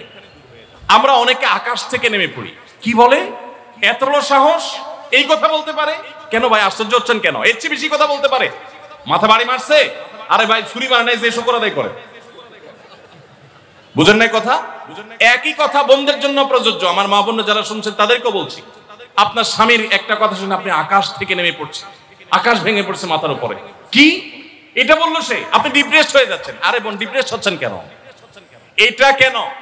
আরো শক্ত কথা আপনাকে বলতে পারে, এটা আপনি মাথায় রাখেন। কারণ দিন শেষে তিনি মানুষ, তার ভুল হতে পারে, একটা সময় তিনি তার ভুল বুঝতে পারেন। দাম্পত্য জীবনে যদি স্বামী স্ত্রী উভয়ে যদি ধৈর্যশীল না হয়, সবরকারী না হয়, হুটহাট রিয়াকশন করে ফেলে, কখনো দাম্পত্য জীবনে সুখী হওয়া সম্ভব নয়। মনে রাখতে হবে, একসাথে থাকতে গেলে, দুইটা পাতিল একসাথে থাকতে গেলে টুনটান লাগে না, বাধে হয় না? আপনার কাছে যদি কেউ এসে গাল গল্প দেয়, দেখবেন অনেকে গাল গল্প দেয়। গাল গল্প দেওয়া লোক আছে না নাই? ভাই 30 বছর সংসার করেছি, জীবনে আমাদের একটা কথা হয়, ডাহা মিথ্যুক। এলোক ডাহা মিথ্যুক। আপনার 50 বছরের সংসারে কোন বিষয় হয় না, হ্যাঁ ঝগড়া করেন না সেটা ভিন্ন বিষয়, কিন্তু ভিন্ন মত হবে না, দ্বিমত তৈরি হবে না, নিজেদের মধ্যে ভুল বোঝাবুঝি তৈরি হবে না, একবারও হবে না জীবনে, অসম্ভব। মুহাম্মদ সাল্লাল্লাহু আলাইহি ওয়াসাল্লামের ঘরে যদি হয়ে থাকে, আলী রাদিয়াল্লাহু তাআলা ফ্যামিলিতে যদি হয়ে থাকে, সাহাবীদের ঘরে ঘরে যদি হয়ে থাকে, আপনি কি? মনে রাখবেন, এই সমস্ত ডাহা মিথ্যা কথা শুনে আপনি চিন্তা করেন, হায় হায় রে, তাহলে আমার বউটা এত ডাইনি। আর মহিলা চিন্তা করে, আমি স্বামীটা এত মানুষ, কত বড় ডাকাত। দেখো তার স্বামী স্ত্রী জীবনে কোনো কথা হয় না, আর আমার স্বামী ডেইলি একবার মা বাপ তুলে না গালি গালাজ করলে তার বাটের পেটে ব্যথা হজম হয় না। এই সমস্যাগুলো আছে না নাই? ভাইরা আমার, সবর করার জন্য, সবর করা সহজ হবে আগে থেকে যদি প্রস্তুত থাকেন যে এই সমস্যা হবে। আশরাফ আলী থানভী রাহমাতুল্লাহর নাম শুনছেন আপনারা? ভারত মহাদেশের এমন একজন আলেম ছিলেন, খুব বিচক্ষণ মানুষ ছিলেন, অনেক বিদগ্ধ মানুষ ছিলেন, অনেক বড় আল্লাহওয়ালা ছিলেন, নেককার মানুষ ছিলেন। তো থানভী রাহমাতুল্লাহর কাছে এক লোক এসে বলল, হুজুর আমার বাসায় যখনই যাই দরজাটা খুলতে দেরি, আমার মাথার উপরে আকাশ ভেঙে পড়তে দেরি নেই, যেটাই করি, বাজার করে এনে তার হাতে দিলেও রাগ, রাখলেও রাগ, আমার সাথে সারাদিন শুধু ঘেউ ঘেউ করে, হুজুর আর সহ্য করতে পারি না, আমারে কোনো দোয়া দুরুদ আমল শিখায় দেন যে আমার এই বাসার অত্যাচারটা যেন থামে। তো থানভী রাহমাতুল্লাহ বললেন যে শোনো, তোমার একটা বুদ্ধি শিখাই দেই, দোয়া দুরুদ না। বুদ্ধি হলো, এখন থেকে বাসায় গিয়ে দরজা নক করবা, যে নক করার আগে 1 মিনিটের মোরাকাবা করবা। কি করবা? মোরাকাবা বুঝেন? ধ্যান। ধ্যান এটা কল্পনার জগতে ডুবে যাবা 1 মিনিটের জন্য, জাস্ট 60 সেকেন্ড। কি ধ্যান করবা? দরজা যায় থামবা, থেমে চোখ বন্ধ করে মাথাটা নিচু করে চিন্তা করবা, আমার ঘরের ভিতরে একটা কুকুর আছে, আর কুকুর মানুষ দেখলে কি করবে? ঘেউ ঘেউ করবে। অতএব এটাতে আমার রাগ হওয়ার তো কিছু নাই, কুকুর কেন ঘেউ ঘেউ করছে এটা জিজ্ঞেস করার তার এক বোকামি। অতএব এটা আমি মাথায় কিছু নেব না, ইগনোর করব। কুকুর থাকলে কুকুর তো ঘেউ ঘেউ করবে, এটা চিন্তা করে এরপরে বিসমিল্লাহ পড়ে নক করবা। তো এই বুদ্ধি অনুযায়ী পরের দিন আসছে বাসা, আগে 1 মিনিট মোরাকাবা করছে, এরপরে দরজা নক করছে। যথারীতি দরজা খোলার পরেই শুরু হয়ে গেছে যুদ্ধ, ইউক্রেন রাশিয়া। এখন ইসরায়েলিরা যুদ্ধ শুরু হয়ে যাওয়ার পর এই লোক অন্যান্য দিন সেও টুকটাক রিয়াকশন করে, হাতাহাতি বকাবকি, দুই পক্ষ থেকে টুকটাক হামলা পাল্টা হামলা হইতো, কিন্তু আজকে সেই লোকটা আর হামলা টামলা তার করা দূরের কথা, উল্টা সে মিটমিট করে হাসতেছে এবং একটা পর্যায়ে নিয়ন্ত্রণ করতে না পারে ফিক করে হাসেই দিছে। এবার বউ চিন্তা করতেছে কাহিনী কি, কারণ যারা ঝগড়া করে তাদের সাথে পাল্টা ঝগড়া না করলেও কিন্তু মেজাজ গরম হয়। কদিন আগে শুনছেন না পত্রিকা যে এক মহিলা স্বামীর ডিভোর্স দিছে, কেন? কারণ স্বামী ঝগড়া করে না। কদিন আগে পত্রিকা দেখছে। এই মহিলা যখন দেখছে স্বামী হাইসা দিছে, সে এবার ঝগড়া টগড়া থামায়া বলতেছে, ঠান্ডা মাথা বলছে, কাহিনী কি বলতো, তুমি হাসতেছো কেন? বল না না কিছু না কিছু। সে তো বলবে না। স্বামী মনে করছে হয়তো অন্য কোনো কাহিনী আছে, কোনোভাবে উদ্ধার করতে পারে নাই। পরের দিন আবার সেম কাহিনী, আবারও হেসে দিচ্ছে। মহিলা চিন্তা করছে ব্যাপার কি, বলে না আজকে তো তোমার একদিন কি আমার একদিন, বলতেই হবে তোমার। কেন তুমি হাসতেছো? আমার ঝগড়ার বিনিময়ে তুমি ঝগড়া না করে হাসতেছো, অপমান করতেছো। আমার ঝগড়ার কোনো দাম নাই? আমি কি কথা বলতেছি না, এগুলো কোনো মূল্য নাই? যখন চেতে যাচ্ছে এবার বলতেছে, শোনো তুমি যেহেতু জোরই করতেছো, তাইলে আমি বলি, আমি গেছি এক হুজুরের কাছে, হুজুর আমার এই বুদ্ধি শিখাই দিছে, আমি সেই বুদ্ধি অনুযায়ী চিন্তা করি। এখন আমি চোখের সামনে যখন চিন্তা করি যে কুকুর গেউ করতেছে, আমার হাসি আসে। বউ চিন্তা করে, কি বললা তুমি? তাহলে তুমি এই মনে করো আমারে? এবার থেকে বেচারে ঝগড়া করার আগেই তা থেমে যায়, চিন্তা করে হায় হায় আমি ঝগড়া করলে তো সে মনে মনে আমার ওইটা চিন্তা করবে। বুঝতে পারছেন? দাম্পত্য জীবনে একটু বুদ্ধিশুদ্ধি করে না চললে, শুধুমাত্র সোজা হয়ে দোয়া দুরুদ পড়বে না সব সোজা হয়ে যাবে, শুয়ের মধ্যে এত সোজা না। একটু বুদ্ধিশুদ্ধি খাটায় চলতে হয় এবং সবর করতে হয়। এই যে ভদ্রলোক যদি সবর না করতেন, তাহলে মারামারি কাটাকাটি করে কখনো সমাধান হয় না। স্বামী স্ত্রী উভয়কেই আমরা এই যে ঘটনা বলেছি, এই ঘটনার মাধ্যমে কাউকে ছোট করার উদ্দেশ্য না, জাস্ট বোঝানোর উদ্দেশ্য। এটা বিপরীত দিক থেকেও হতে পারে যে আমরা সবর করতে হবে দাম্পত্য জীবনে। তাহলে আগে থেকে যদি এই ঘটনা বলার উদ্দেশ্য হলো যে এই ভদ্রলোক আগে থেকে যখন অপেক্ষা করছেন যে হ্যাঁ অনাকাঙ্ক্ষিত কিছু হতেই পারে, তখন এটার জন্য প্রস্তুত থাকার কারণে আর তার ঝামেলা বাড়ে নাই, বরং কমছে। এখন আপনি যদি আগে থেকে প্রস্তুত থাকেন, দাম্পত্য জীবনে টুকটাক সমস্যা হবেই। দুই ঘরে দুইজন মানুষ একসাথ হয়েছি, বহু কিছুতে গরমিল হবে। অতএব আমরা সবর করব, ধৈর্য ধারণ করব, ভালো দিনগুলো দেখব। প্রিয় নবী সাল্লাল্লাহু আলাইহি সাল্লাম বলেছেন, তুমি তোমার স্ত্রীর কোনো কিছু দেখে যদি রাগান্বিত হও, তুমি তোমার স্বামীর কিছু দেখে যদি মেজাজ গরম হয়, তো মনে রাখবা তার অনেক গুণ আছে যেটা দেখলে তোমার ভালো লাগা কাজ করবে। কারণ একটা মানুষ এমন নাই পৃথিবীতে যার সব গুণ খারাপ, একটা গুণও ভালো নাই। একজন আস্ত ডাকাতও যদি হয়, আস্ত পাপিষ্ট মানুষও যদি হয়, খারাপ মানুষও যদি হয়, তার ভিতরেও কোনো না কোনো ভালো গুণ অবশ্যই আছে। তোমার স্ত্রী, তোমার স্বামীর মধ্যে কোনো না কোনো ভালো গুণ আছে। তুমি সেই গুণটা খুঁজে বের করো এবং সেটাকে কল্পনা করো, তাহলে তোমার মধ্যে তৃপ্তি আসবে, সমৃদ্ধি আসবে, ভালো লাগা কাজ করবে। এজন্য ভাইরা, দাম্পত্য জীবনের সুখ শান্তির জন্য সবর এবং শকর। শকর হলো যে যা পেয়েছি আলহামদুলিল্লাহ, এর চাইতে যদি খারাপ কিছু হতো, এর চাইতে যদি মন্দ কিছু হতো।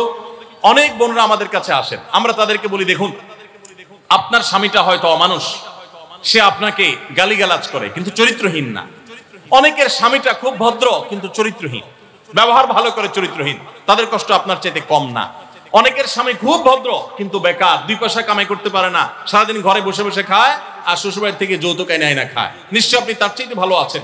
মানুষ এভাবে যখন ভালো দিকগুলো চিন্তা করবে, তখন তার ভিতরে শকর আসবে। তাহলে দাম্পত্য জীবনে সুখ শান্তির জন্য তৃতীয় করণীয় হলো সবর এবং শকরের চর্চা করা। আল্লাহ আমাদের সবাইকে তৌফিক দান করে। 4 নম্বর হলো স্বীকৃতি দিতে জানা। অনেক লোক আছে নিজেকে খুব শিয়ানা মনে করে, স্বামী হয়ে বউর তারিফ করতে রাজি না, বউ হয়ে স্বামীর তারিফ করতে। দাম্পত্য জীবনের সুখের জন্য একে অন্যের তারিফ করার কোনো বিকল্প নাই। প্রিয় নবী সাল্লাল্লাহু আলাইহি সাল্লাম তার স্ত্রীদের তারিফ করতেন, প্রশংসা করতেন। আয়েশা রাদিয়াল্লাহু তাআলা আনহাকে বলেছেন যে আয়েশা, তোমার অবস্থানটা হলো খাদ্যের মধ্যে সারিদ নামক একটা বিশেষ খাদ্য আছে, রুটি এবং গোশতের ঝোল মিছিয়ে আরবরা খায়। নবী সাল্লাল্লাহু আলাইহি সাল্লাম বলেছেন, সারিদ এই খাদ্যটা যেরকম খুব প্রিয় অন্য সব খাদ্যের চাইতে আমার কাছে, অন্য সব নারীদের চাইতে তুমি আমার কাছে সেরকম প্রিয়। আপনারা জানেন, স্বামী স্ত্রী একে অন্যের সাথে মিথ্যা কথা বলা, বউয়ের সাথে মিথ্যা কথা বলা, মিথ্যা কথা বলে সব ধরনের মিথ্যা কথা না, পামপট্টিমূলক মিথ্যা কথা বলা, প্রশংসামূলক মিথ্যা কথা বলা, এটা জায়েজ আছে। মিথ্যা কথা বলা কোথাও কিন্তু জায়েজ নাই। মিথ্যা কথা বলা ইসলামের জঘন্য অপরাধ। কিন্তু স্বামী স্ত্রী পরস্পরের সাথে প্রশংসামূলক, যেটাকে সহজ বাংলায় পামপট্টি বললাম, এই পামপট্টিমূলক বা প্রশংসামূলক মিথ্যা কথা বলা জায়েজ আছে। কিরকম? আবার এটা যাই এখন থেকে বাজার থেকে 500 টাকার কাপড় নিয়ে যায় বলেন 2000 টাকা দিয়ে কিনছি, এটা কিন্তু জায়েজ নাই। কেন জায়েজ নাই? কারণ কোনোভাবে যদি ওই 500 টাকার ট্যাগ মহিলা ধরে ফেলতে পারে তাহলে মায়ের কিন্তু একটাও নিচে পড়বে না, বলবে মিথ্যুকের পুত মিথ্যুক, সারা জন্ম এই কাম করে আসছোস, তাইলে ওই রকম মিথ্যা কথা বলা যাবে না। আমার পরিচিত এক লোক আছে, সরকারি একজন কর্মকর্তা বড়, উনি বলেন যে মহিলাদেরকে বাজার করে খুশি করার মতো কঠিন কাজ আরেকটা খুব কম আছে, যারা সংসার করেন তারা জানেন। কারণ আমি একটা কথা প্রায় বলি, দুনিয়াতে বহু বুদ্ধিমান মানুষ আছে, বহু চালাক মানুষ আছে, কিন্তু একটাও চালাক বা বুদ্ধিমান স্বামী আছে বলে আমার মনে হয় না পৃথিবীতে। বুঝা ঠিক বলছেন? বহু চালাক বুদ্ধিমান মানুষ দুনিয়াতে আছে, কিন্তু কোন চালাক বা বুদ্ধিমান স্বামী দুনিয়াতে, তার মানে কি প্রত্যেকটা বউয়ের কাছে তার স্বামীটা হলো আস্ত বেকুব। যত বড় শিক্ষিত হোক, যত বড় রাজনীতিবিদ হোক, যত বড় মাথালা হোক, যত বড় শেয়ানা হোক, যত বড় ব্যবসায়ী হোক, বউয়ের কাছে বউগুলা, সব বউরা, মহিলারা মনে করে কি এ বেটা বেকুব। ম্যাক্সিমাম ক্ষেত্রে এটার ভিতরে আলাদা একটা আনন্দ আছে। বউয়ের কাছে বেশি শেয়ানা সাজার ভিতরে বেশি আনন্দ নাই, পরিবারের কাছে বেশি শেয়ানামি করতে হয় না, সেখানে বোকা সাজার ভিতরে একটা আনন্দ আছে। যাই হোক, তো ওই যে ভদ্রলোকের কথা বলছিলাম, বাজারের কথা বলছিলাম, যে বাজার করে মহিলাদের খুশি করা খুব কঠিন। আপনি গোশত কিনেন, মাছ কিনেন, যাই কিনেন, তারা খুব কমই সন্তুষ্ট থাকে বেশিরভাগ ক্ষেত্রে। সব মেয়েদের কথা বলছি না। কেন সন্তুষ্ট থাকে না? কারণ তারা আশা করে আরো কম দামে কিনবেন, আরো কম দামে কিনবেন। আপনি জিতে গেলে তারা খুশি, হাইরে গেলে আপনারা বকাজু বেশি। তো এক সরকারি কর্মকর্তা, বড় কর্মকর্তা, আমাকে বলতেছিলেন যে দেখেন, আমি সারা জীবন বাজার করি আর বইয়ের বকা শুনি। আমি চলে যাওয়ার পর আমার অফিসের একজন কেরানি আছে, তাকে দায়িত্ব দিছি বাজার টাজার করার জন্য। এই লোক বাজার করার পর আমার বউ বিরাট খুশি, বলে যে তার নাম ধরে বলতেছে, অমুক বাজার করলে প্রতিদিন ঠিক মতো বাজার করে, দাম দোষ ঠিকঠাক থাকে, মাপজোপ সব ঠিকঠাক থাকে, তোমারে প্রতিদিন ধরায় দেয় দোকানদার, কমায় দেয়। 2 কেজির গোশত আমার কাছে মনে হয় 1.5 কেজি দিছে, ওজন কম দিছে মনে হয়, নজরে উঠে না। তো লোকটা বলে যে আমার খুব সন্দেহ হলো, একই দোকান থেকে আমিও আনি, সেও আনে, আর আমার তো ঠকানোর কথা না, পরিচিত দোকানদার। তাহলে মহিলা এই কথা বললো, তার ব্যাপারে কাহিনীটা কি? তারা ডেকে বলছে, বলো তো কাহিনী কি, সিক্রেটটা কি? তো লোকটা বলতেছে যে স্যার, সত্য বলতে কি, আমি গোশত 3 কেজি কিনলে ম্যাডামকে বলতাম 2 কেজি, 1000 টাকা কিনলে ম্যাডামরে বলতাম 500 টাকা। টাকা তো আপনি দিবেন, আপনার সাথে বোঝাপড়া হবে, কিন্তু আমি জানি বাসায় এটা বললে বউরা খুশি থাকে। তো এই জন্য আমি একটু কমায় কমায় বলি দাম, আর জিনিস কমায় কমায় বলি। তখন সে প্রতিদিন 2 কেজি মাংস যেটা দেখে আপনি আনেন, আজকে দেখে যে সে 1 কেজি মাংস ওই পরিমাণ, তখন সে তো খুশি হবেই স্যার। তখন ওই লোকটা বলতেছে, দেখেন, সে এইটা করে আমার গোটা সংসারে আগুন ধরায় দিচ্ছে। তো এইভাবে মিথ্যা কথা বলা কিন্তু জায়েজ নাই। কোন মিথ্যা কথা বলা জায়েজ আছে? ধরেন আপনি আপনার বউরে বললেন, দেখো তুমি চাঁদের চাইতেও সুন্দর। কিসের চাইতে সুন্দর? ভাই চাঁদের চাইতে উজ্জ্বল মানুষ হয় সম্ভব? দা মিথ্যা কথা না? কিন্তু এই মিথ্যা কথা বলা কি আছে? জায়েজ আছে। সৌদি আরবের একজন আলেম, ডক্টর আয়েজ আল কারনি, মুসলিম বিশ্বের সবচেয়ে জনপ্রিয় আলেমদের মধ্যে একজন। ওনার একটা বক্তব্য আমি শুনেছি, অত্যন্ত চমৎকার কথা বলেন এবং দারুণ দারুণ টিপস দিয়ে থাকে। উনি বলেন যে একটা ইউনিভার্সিটি প্রোগ্রামে স্টুডেন্টদের সামনে উনি বলছিলেন যে আমি একবার একটা আইডিয়া দিয়েছি দাম্পত্য জীবনের সুখ শান্তির জন্য। বলেন যে এটা ইমপ্লিমেন্ট করে অনেকেই সুফল পেয়েছেন, আমাকে ব্যক্তিগতভাবে জানিয়েছেন। টিপসটা কি? টিপসটা হলো, উনি বলেন যে বাসায় ঢুকে মাঝে মধ্যে, সবসময় করলে আবার মাইর খাবেন, যখন দেখবেন বউয়ের মুড টুড ভালো আছে, বাসায় ঢুকে আস্তে করে লাইটের সুইচটা অফ করে দিবেন। তখন বলবো, কি ব্যাপার, লাইট বন্ধ করলা কেন? তখন বলবেন যে দেখো, বাসায় আসলে তোমার চেহারার উজ্জ্বলতা থাকলে আর এই লাইটের দরকার হয় না। মহিলা ধরে ফেলবে যে আপনি পাম্পটি দিচ্ছেন, বাতাস দিচ্ছেন, কিন্তু পাম্প যাকে দেন সে যতই বুঝুক না কেন, কিছু না কিছু কাজ হয়, কিছু না কিছু। একেবারে শতভাগ যদি বুঝে কাউকে প্রশংসা করছেন, সে বুঝে, তারপরে সে একটু খুশি হয়, ভালো লাগে। তো উনি বললেন যে শরবত বানায় আনছে বউয়ে, তখন বলবেন দেখো চিনি দিও না, চিনি দিও না। তারপর বউরে বলবেন যে আঙ্গুলটা একটু চুবাই দাও। কেন? কারণ তুমি আঙ্গুলটা চুবাই দিলে ওটা চিনি চেয়ে বেশি মিষ্টি লাগে। এই যে কথাগুলো, এই কথাগুলো আসলে সত্য কথা না। তো এই টাইপের কথা স্বামী স্ত্রীর মধ্যে মিথ্যা হলেও সেটা কি আছে, জায়েজ আছে। ভাইরা আমার, এই জন্য দাম্পত্য জীবনে সুখ শান্তির জন্য একে অন্যকে ভালোবাসা, প্রশংসা করতে জানা, বিশেষ করে স্বীকৃতি দিতে জানা, ভালো গুণগুলোর কথা বলা, এটা হারিয়ে গেছে। অনেকে মনে করে যে না, ভালো গুণ বললে মাথায় উঠবে, এটা ভুল। মাথায় উঠবে সেটা ব্যালেন্স করার জন্য আপনাকে অন্য কাজ করতে হবে, কিন্তু তাহলে প্রশংসা করতে কার্পণ্য করা যাবে না, স্বীকৃতি দিতে হবে। 5 নম্বর হলো দাম্পত্য জীবনের সুখ শান্তির জন্য একে অন্যের যে কনসার্নের জায়গাগুলো আছে, ইস্যুগুলো আছে, এগুলোকে মাথায় রেখে চলতে হয়। যেমন আপনি স্বামী হিসাবে বউয়ের বাপের বাড়ির মানুষদের বদনামি থাকলেও করবেন না। তারা কৃপণ, তারা অনেক সমস্যা আছে, এগুলো থাকলেও বউয়ের কাছে করবেন না। কারণ কোনো মেয়ের কাছে নিজের বাপ মা, নিজের ভাই বোনের কোনো দোষ শুনতে ভালো লাগে। আপনি তার কাছে বললে সমাধান হবে না, তো বরং অশান্তি বাড়বে। তাহলে কি লাভ? আপনি এগুলো ভেতরে ভিতরে রাখেন, সবকিছু বলতে যান না। এবং তাদের পারলে আরো প্রশংসা করেন যে আমার শাশুড়ির রান্নাটা খুব ভালো, মাশাআল্লাহ, আমার শ্যালকের এই গুণটা খুবই ভালো, আমার শ্যালিকার ওই গুণটা ভালো। যত বেশি তার বাপের বাড়ি তারিফ করবেন, দেখবেন যে আপনার ঘর পুরাই শান্তি। ঠিক একইভাবে মা বোনরা যারা আছেন, তারা স্বামীদের দুর্বল পয়েন্টগুলোকে মাথায় রাখবেন। যে কথা বললে স্বামী স্ত্রী উভয় জানেন যে যেটা বললে তার মনে কষ্ট হয়, সেটা তাকে বলবেন না। অনেক মহিলা আছে বাহিরের রান্নার তারিফ শুনলে তার মাথা নষ্ট হয়ে যায়, আছে না নেই? যে ঘরে এসে বাহিরের রান্নার তারিফ শুনতে চাই না। তাহলে বাইরের রান্না ভালো হইলেও এগুলোকে ভালো বলবেন না, চুপচাপ থাকবে, মিথ্যা বলার দরকার নেই। তাহলে এই বিষয়গুলো মাথায় রেখে চলা, যে কি বললে তার কষ্ট হয়, ইনশাআল্লাহ এতে দাম্পত্য জীবনে সুখ শান্তি হবে।